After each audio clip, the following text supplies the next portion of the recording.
In this world, getting a job needs character, skill, experience, connections, and most importantly, a degree. Yet, what if the cost of getting a degree is your life? Hello, I'm Jonathan, and I'm the negative team of the motion that states this House believes they would adopt the student loan mechanism in the country of Indonesia. Firstly, I would like to explain this motion and how it works. Firstly, this motion is talking about a poor country like Indonesia trying to give an option for their students called the student loan mechanism. And in my opinion, it's a horrible idea because of Indonesia's current economical system. The exchange rate for $1 is 17,000 rupiah. And now they're gonna force their ways to give students the option to go to school, yet to have debt for the rest of their lives. And considering that Indonesia has a very, very massive jobless number, it wouldn't be such a great idea because they won't even be able to pay it back. Before I go on even further, I would like to go on with my definitions. Firstly, the definition of adopt is take and use. Secondly, the definition of student is a person that is studying in any level of school or having an education. The third definition is loan. Loan is paying a debt in the later future. And mechanism is a system of how something works. After my definitions, I would like to go on to my rebuttals. Firstly, the affirmative team for speaker stated that these students can pay their student debt loans after they get an income. After. What if they don't get an income? What if they decide they don't want to do anything for the rest of their lives, they don't want to get a job, they won't try to find an income, they won't even make a startup? How are they gonna pay the government back?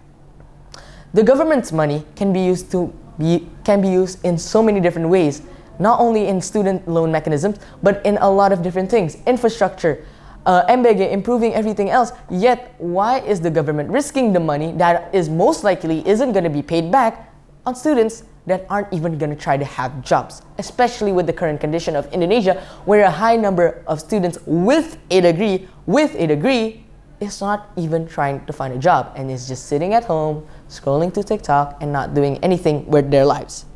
Now, my second rebuttal is that the first speaker of the affirmative team stated that they could do something for the country. Well, what if they just decide to not show up? What if they just decide one day, oh, you know what, I'm gonna stay at home, not do anything for the rest of my life, and just not do any contribution to the country itself? Then what is really the upset for them, and what really is the country benefiting from this? They're just losing money and having people become lazy bums and not trying to find jobs. Now, I would like to go on to my first main point, that Indonesia's minimal income wage is very, very low, as small as 5 million rupiah, or in USD terms, 300 to 325 US dollars. Let me tell you why this is bad. Let's say person A gets a job after applying for the student loan mechanism. He gets a minimal wage of 5 million rupiah every month. Yet, he has a student loan debt of 100 million rupiah.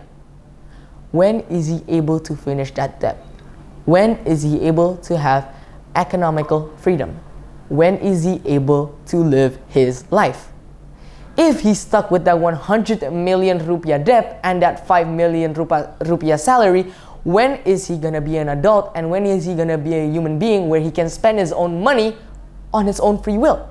It's all just gonna be going to the student loan debt. And we are not accounting for taxes, massive taxes, especially in Indonesia, because we have a lot of programs. When are they gonna be able to eat? Now, going on to my next point is that a very, very, very high number of students with a degree, with a master's and a bachelor's degree, are still jobless, doing nothing at home, having the time of their lives, not doing anything, and just lazing around. Is that really what the student loan mechanism is really useful for? Are we really gonna risk the country's funds for people who aren't trying to find jobs and aren't trying to do anything positive for the community? I say not, because these funds can be allocated to a lot more useful things, such as MBG.